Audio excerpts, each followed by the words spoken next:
Christ est notre parvis.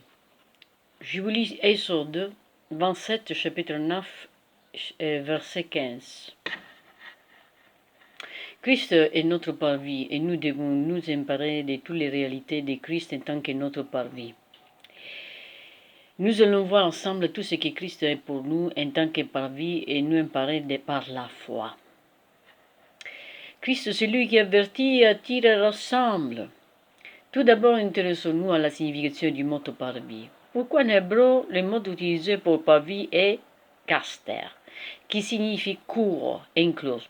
Mais l'origine du mot caster, qui veut dire sonner des trompettes, dans l'écriture, lorsque l'on sonnait des trompettes, c'était pour avertir le peuple et les rassembler. Christ sonne la trompette dans nos cœurs, nous avertit, nous attire et nous rassemble en lui. Nous sommes anciens Christ dans l'enclos de la vie. Christ en tant que notre parvis nous rassemble et nous entoure. Nous ceinture. Alors pourquoi moi je parle de ça? Parce que Christ est celui qui nous sanctifie. Christ en tant que notre parvis nous sanctifie, c'est-à-dire nous met à part. Lorsque vous voyez encore un enclos, vous savez que vous n'avez pas l'autorisation d'entrer car c'est une propriété privée. Voilà quel était le rôle du parvis, délimiter le terrain. Il dresse les parvis à hauteur, c'est-à-dire écrit dans l'Exode 40, verset 33, Christ en tant que nous, parvis, nous met à part. Nous sortons du monde, les parvis mettent une délimitation entre le monde et nous, l'extérieur et l'intérieur. Christ se sanctifie lui-même pour moi. Dans Jean chapitre 17, verset 19, vous pouvez comprendre, et pour être sanctifié, il ne faut pas faire toutes sortes d'exercices religieux, mais tout simplement être en Christ dans les parvis. Christ est notre fin ligne.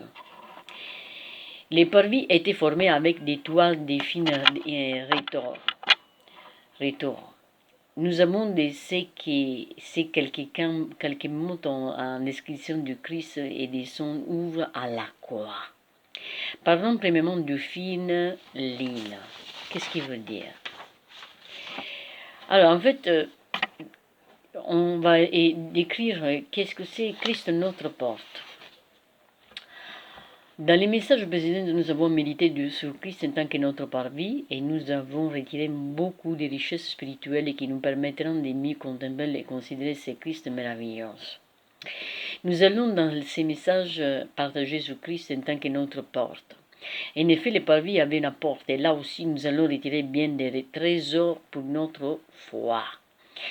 Christ est notre porte, pourquoi? C'est simple. Pour la porte du parvis, dans l'évangile selon Jean, Jésus dira, je suis la porte. Si quelqu'un entre par moi, il sera sauvé. Il entrera et sortira et il trouvera des pâturages.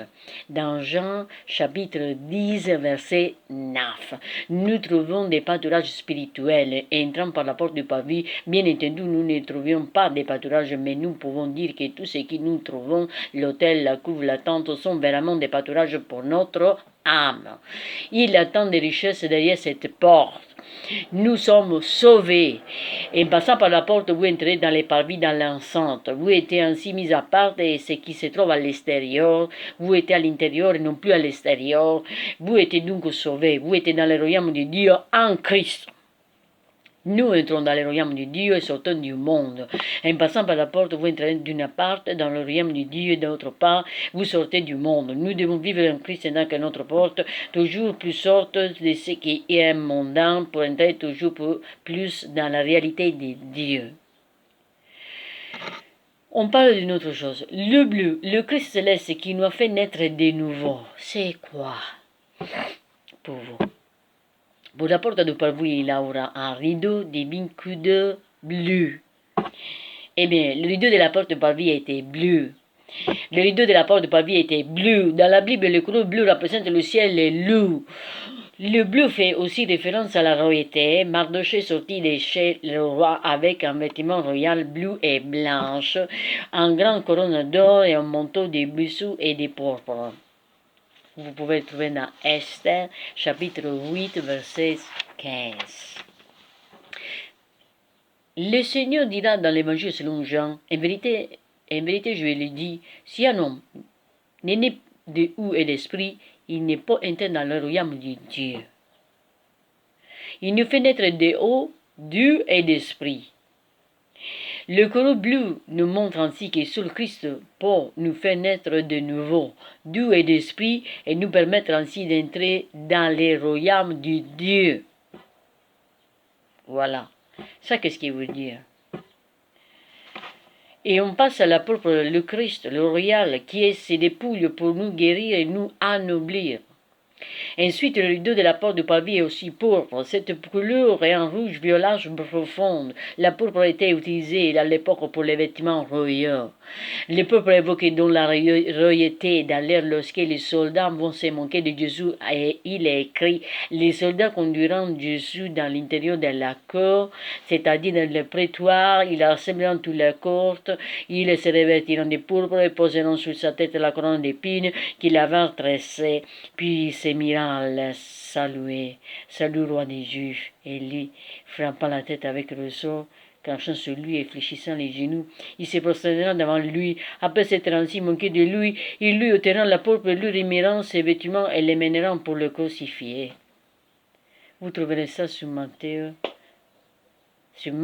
chapitre 15, versets 16 et 20. Ainsi, la Bible ici mentionner le fait que Christ a souffert pour nous guérir et fut humilié pour nous ennoblir. Est-ce que vous comprenez qu'est-ce que je veux dire?